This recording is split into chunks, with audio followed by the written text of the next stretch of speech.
From this to this, a day of our life as a young married couple.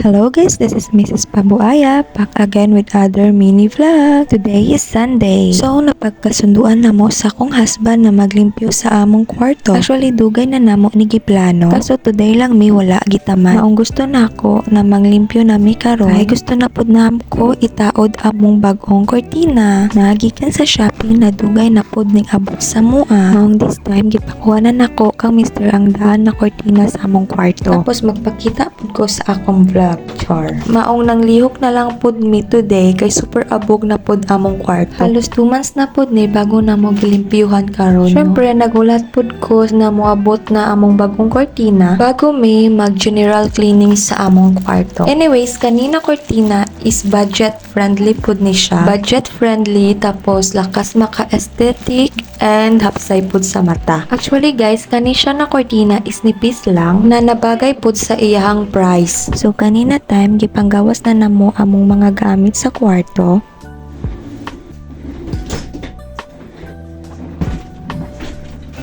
Kay para dili maapugan. Gamay raman noon mig mga gamit sa kwarto kay ang uban mga gamit gikan sa mong kasal ipangtaguan pa namo og wala pud namo gigamit tanan. Syempre reserve na para sa among new house pohon. So gitabangan ako ni Mr. na ipangbalhin ang mga gamit sa kay magsugod na ko panarapo sa mga bintana. Hindot pud no na magsabay mo limpyo or magtinabangay mo limpyo sa inyong mga partner kay usab pud na sa bonding moment ninyo mag-asawa. Maong kami sa kong husband, siya nakatuka sa mag-asag bugat tapos ako sitting pretty lang, charis. Syempre ako lang sa mga ginagmayng butang tapos tigmando pod. Habang kami pang duha, ginapractice na namo na magtinabangay sa usag-usa. Kay og magkapamilya na may puhon, masunod pod namo sa among mga anak na magtinabangay.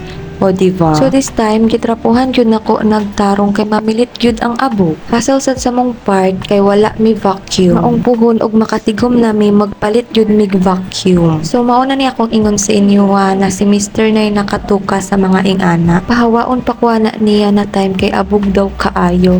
Which is abog mangyud. Mauning anak ko na documentary kay i-vlog na ko ni Char. So membro pug ko sa mga babaeng di makontento asa ibutang ang mga gamit. Maong si Mr. to the rescue kay og dili siya ako gyud ang magbalhin-balhin. So mauna niya ang exciting part na para sa kuha kay OMG itaod na ang among bag-o na kortina. As in gusto na kay nako ni ibutang sa una pa. Kaso lang sa pagkatapulan og busy pod wala na naatiman maong karon pa pero okay ra pod as long as mataod gihapon namo. Grabe lahi-lahi akong tono sa akong tingog no kay nag-ulan maong na ako sa CR na voice over karon. So wala na paglangan, here's the result.